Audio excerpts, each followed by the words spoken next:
Acredita-se que enterrar terra de cemitério em uma propriedade pode atrair a morte, doenças ou maldições progressivas, especialmente se for acompanhada de fotografias ou objetos pessoais.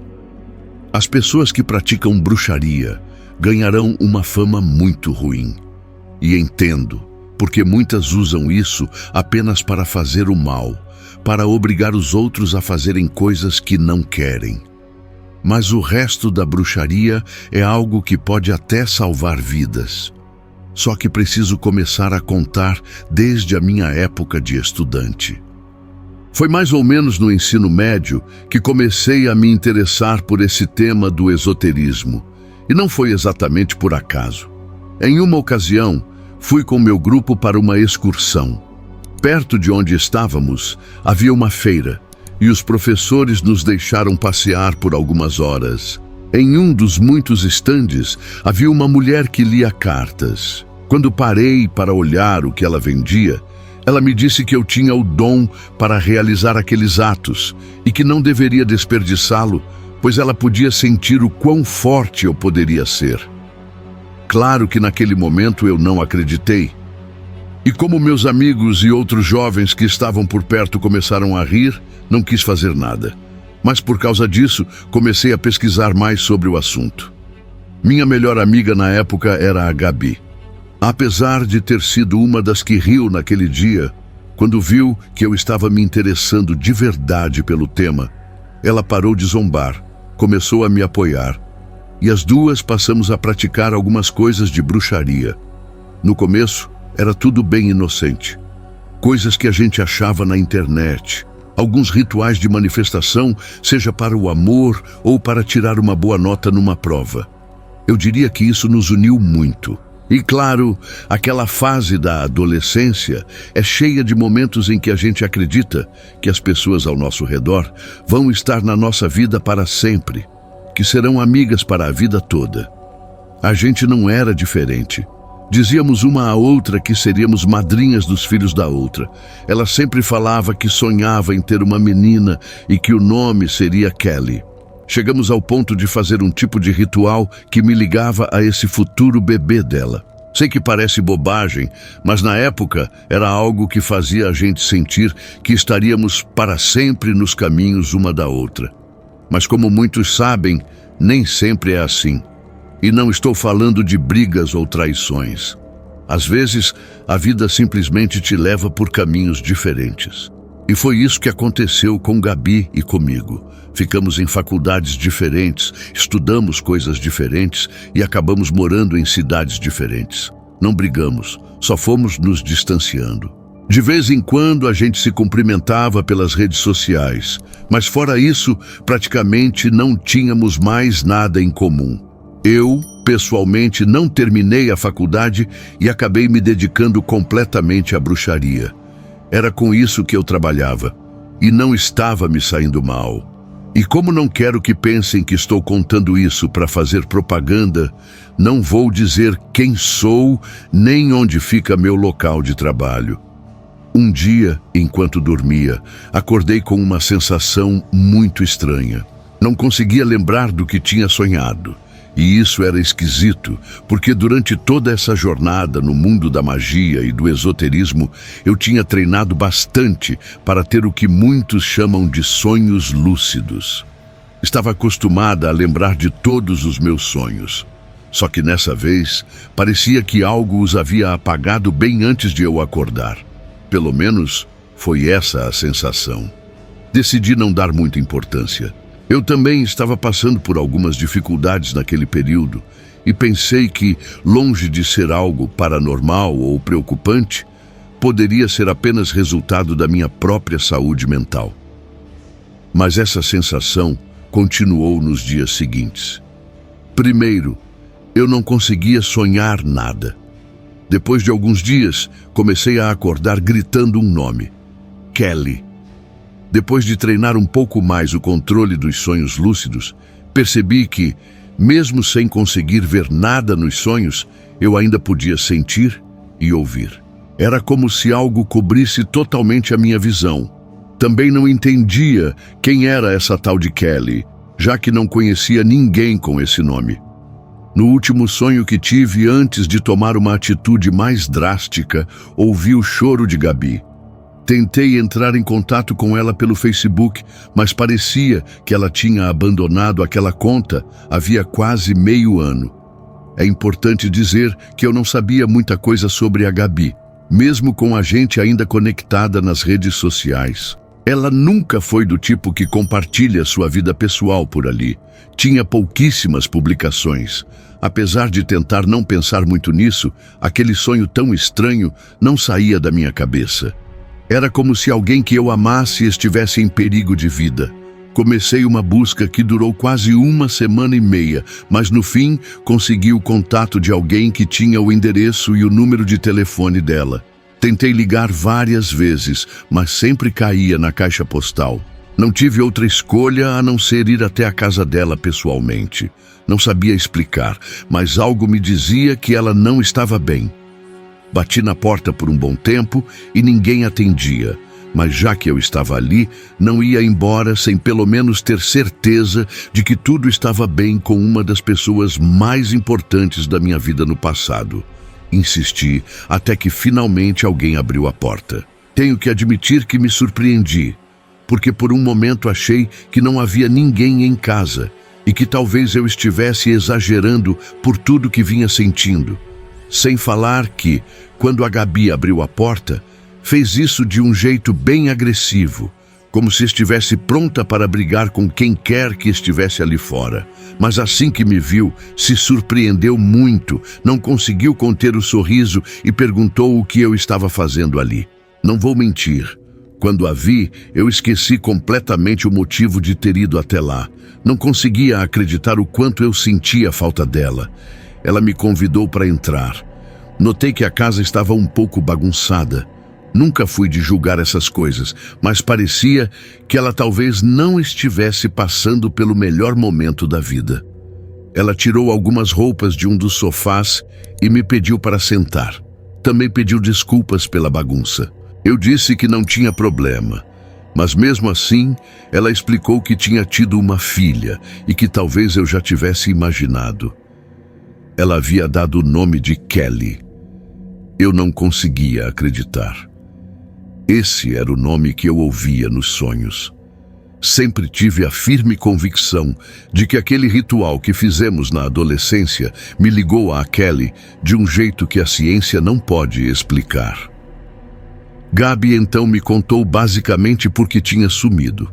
Disse que não queria que ninguém conhecesse Kelly ainda, porque tinha medo de que transmitissem alguma doença para a bebê.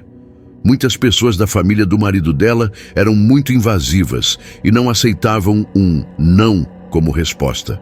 Por isso, não paravam de ligar nem de mandar mensagens.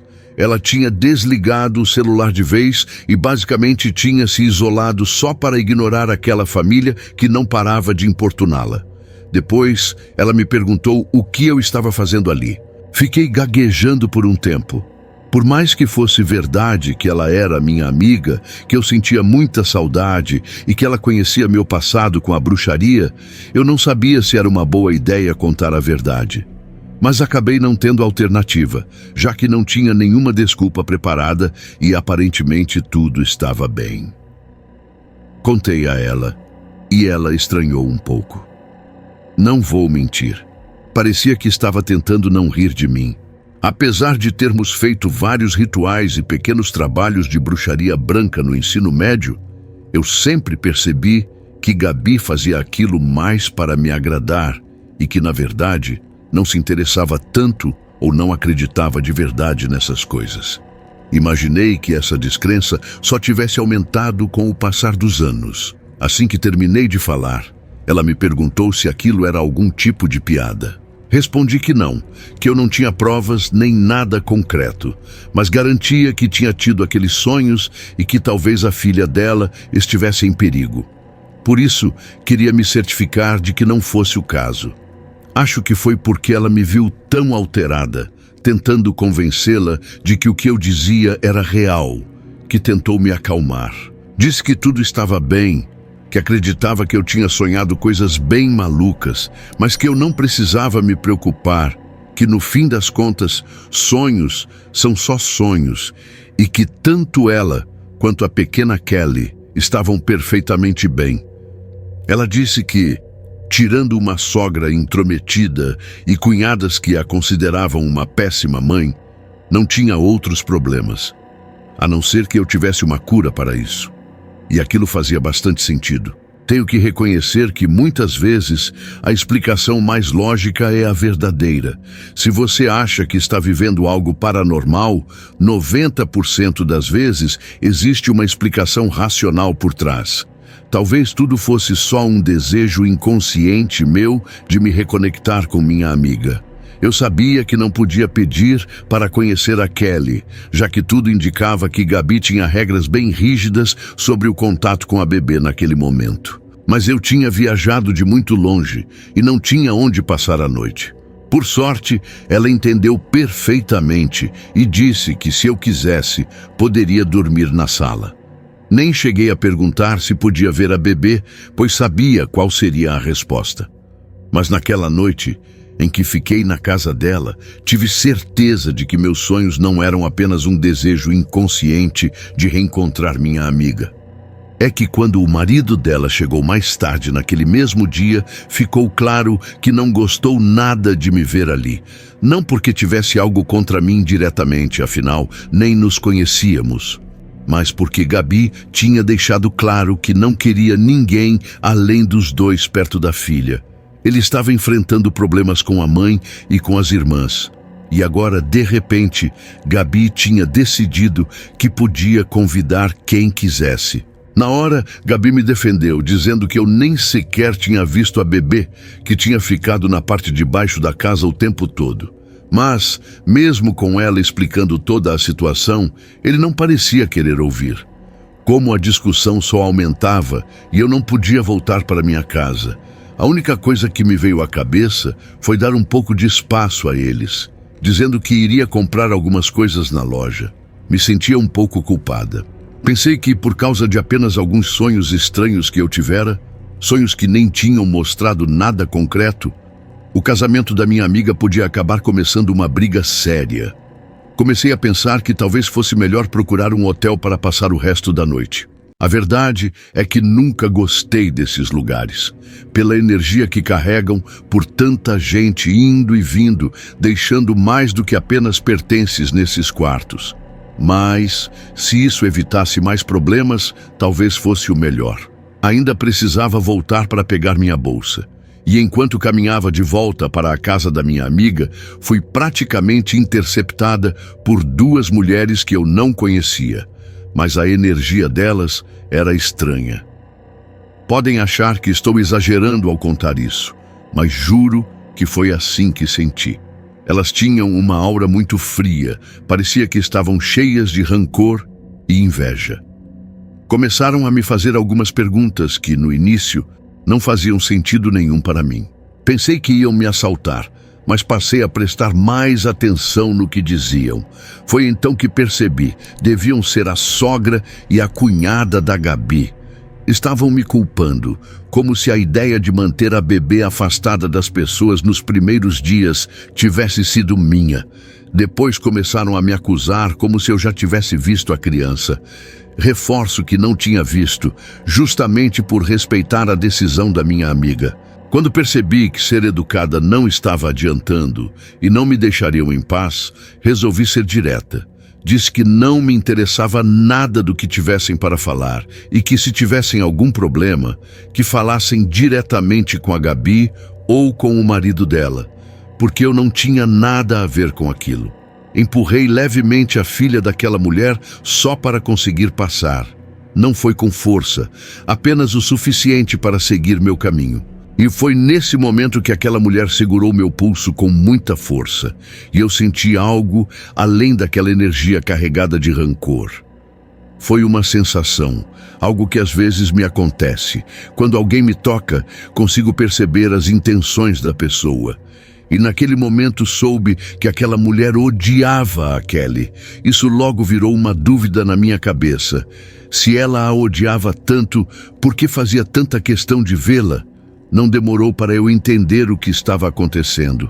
Ela queria fazer mal a bebê, mas não era qualquer tipo de mal. A maldade que eu sentia ali era clara. Não é que eu consiga ler mentes, é mais como uma sensação. Quase como se por um instante eu conseguisse sentir o que a outra pessoa sente. E para mim foi muito óbvio. Ela queria que a Kelly morresse. Sabia que precisava contar isso para minha amiga, só não sabia se ela seria capaz de acreditar. Apesar de já ter deixado claro que não se dava bem com a sogra e a cunhada, ela também havia deixado evidente que não acreditava muito nesse negócio de bruxaria. Eu entendia que precisava contar com calma. De qualquer forma, voltei para casa. Agora sabia que precisava ficar ali, pelo menos aquela noite, pois, pelo que Gabi havia me contado, moravam um pouco afastados. O fato de eu ter encontrado aquelas duas na rua só indicava que estavam rondando a casa, e isso não parecia ser um bom sinal. Assim que cruzei a porta, a Gabi veio logo se desculpar, dizendo que o marido dela não era assim na maior parte do tempo. Era só que, por alguma razão que ela mesma não entendia, ultimamente estavam tendo muitos problemas. Ela achava que era por causa do bebê. Tinha lido que era algo comum entre casais, só que achava estranho, porque tudo tinha mudado de repente. Contou que durante o parto e antes da bebê nascer, tudo estava muito bem, e que, ao contrário do que leu por aí, não houve grandes dificuldades. O marido concordava que nenhum familiar ou amigo veria a bebê, pois especialistas diziam que isso não era recomendável nos primeiros dias. Disse também que se eu tivesse chegado 3 dias antes, os teria encontrado como um casal perfeitamente feliz, que sempre entrava em acordo. Mas agora ele tinha mudado completamente de comportamento. Tudo o que ela dizia, ou até mesmo o choro da bebê, o irritava. E ele estava muito bravo por ela não deixar que a mãe e a irmã fossem visitar a neta. Quase todos os dias eles brigavam por isso. Ela achava que, com a minha presença ali, ele não reagiria mal, e por isso se desculpava comigo. Talvez ela não soubesse reconhecer os sinais de um trabalho de afastamento. Para quem não sabe, isso é basicamente o oposto de uma amarração. Não é feito necessariamente por alguém que deseja a vítima por interesse amoroso. Às vezes, é apenas alguém que quer com todas as forças que o relacionamento acabe. E quanto mais a Gabi falava, mais eu percebia o que estava começando a acontecer na casa dela. No início, guardei silêncio e deixei que ela continuasse falando, porque não queria interrompê-la, nem que ela pensasse que eu estava zombando. Mas no fim, ela teve tanta confiança em mim que acabou confessando que não era só o marido que a preocupava. Ela estava percebendo algo estranho na própria filha. Disse que quase todos os dias, Kelly acordava chorando exatamente no mesmo horário, 3h33 da madrugada. E não parecia ser por fome ou fralda suja. Ela apenas acordava assustada, com um choro que não acontecia em nenhum outro momento do dia. Era como se algo realmente a assustasse. Me contou também que, por alguma razão, aquilo não só incomodava profundamente o marido, que antes costumava ir ver a bebê, mas agora nem se levantava mais, como ela mesma também estava começando a se sentir estranha sempre que a filha chorava nesse horário. Nessa hora, ficava cada vez mais difícil levantar para ver o que estava acontecendo. Ela disse que eu poderia achar que era a pior mãe do mundo, mas que havia momentos em que sentia vontade de deixá-la chorando até que se acalmasse sozinha. Ela dizia que não conseguia entender aquilo, porque não sentia isso em nenhum outro momento do dia, nem mesmo se a bebê chorasse ao meio-dia ou em qualquer outro horário. Mas sempre que o choro era às 3h33, ela começava a sentir uma série de emoções negativas em relação à filha. Tentei consolá-la dizendo que não era culpa dela, que muitas vezes a maternidade era assim mesmo, que nem tudo era maravilhoso como muitos falam, ou pelo menos foi o que ouvi dizer, mas que eu a conhecia e sabia que ela jamais machucaria sua filha. Só que algo muito estranho estava acontecendo naquele horário e precisávamos descobrir o que era. Ela foi dormir no andar de cima e eu fiquei embaixo. Estava lutando com todas as minhas forças para não dormir, porque sabia que precisava ficar acordada até aquela hora. Mesmo assim, acabei pegando no sono, porque o dia tinha sido muito cansativo. O choro de Kelly me acordou. Gabi tinha razão. O choro era horrível. Eu já tinha ouvido Kelly chorar ao longo do dia que estive naquela casa, e aquele choro não se comparava. Era algo forte, agudo, como se ela estivesse suplicando por ajuda. Ouvi claramente o marido de Gabi gritar com a bebê. Não quero repetir exatamente o que ele disse, mas foi algo desrespeitoso, como se nem a considerasse um ser humano. Pouco depois, ouvi quando Gabi saiu do quarto, mas eu não tinha intenção de subir para ver a bebê. Eu precisava descobrir o que estava acontecendo.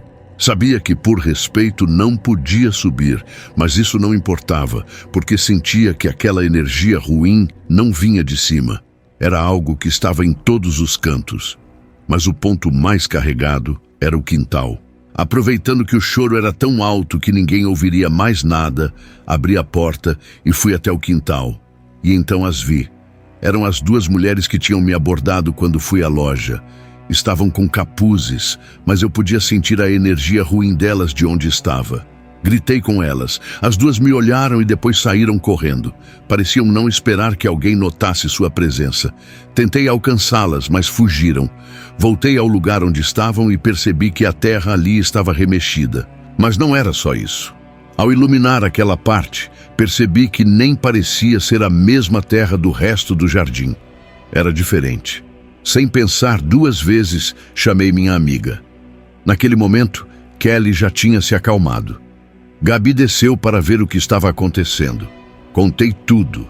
Disse que precisávamos verificar o que havia sido enterrado ali, porque era óbvio que aquelas mulheres tinham colocado terra de cemitério. O que encontrei ali me chocou. E olha que, ao longo da minha experiência com bruxaria, já vi muita coisa.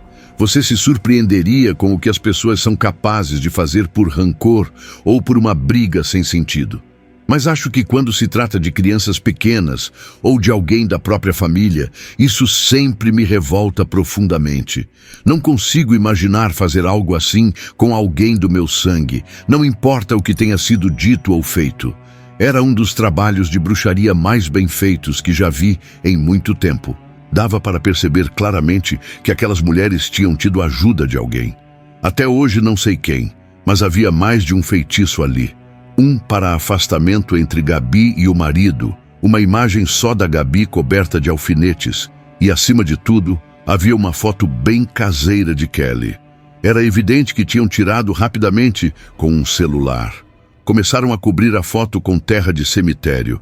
Para quem não sabe, isso é feito quando se quer que alguém morra aos poucos, apodrecendo em vida. Mas aquelas mulheres haviam enterrado tantas coisas diferentes ali que, por assim dizer, os efeitos estavam começando a se anular entre si. Não quero entrar em detalhes técnicos e nem dizer que anular seja a palavra mais exata, nem dar ideias para quem realmente pensa em fazer algo assim. Não quero dar muitos detalhes, nem ideias para pessoas que realmente queiram recorrer a algo assim. Só direi que o que elas estavam fazendo, não estavam fazendo direito. Minha amiga ficou incrédula com tudo o que eu encontrei. Só pedi para ela não tocar em nada, que eu ia levar para destruir e proteger a família dela. Foi o que eu fiz. Como eu sabia exatamente quem tinha feito, não foi difícil desfazer o trabalho. Também ajudei colocando alguns amuletos de proteção na casa delas, e um especialmente para Kelly. Pouco tempo depois me tornei madrinha oficial dela. Atualmente, Gabi e eu voltamos a ser muito unidas. Continuamos morando em cidades diferentes, mas nos visitamos com frequência. Sempre que pode, Gabi me lembra o quanto é grata a mim. Não só por ter salvado o casamento dela, porque depois do que eu fiz, o bom caráter do marido voltou a nascer e a relação deles está mais saudável do que nunca. Mas também porque ela sempre diz que eu salvei o bebê dela.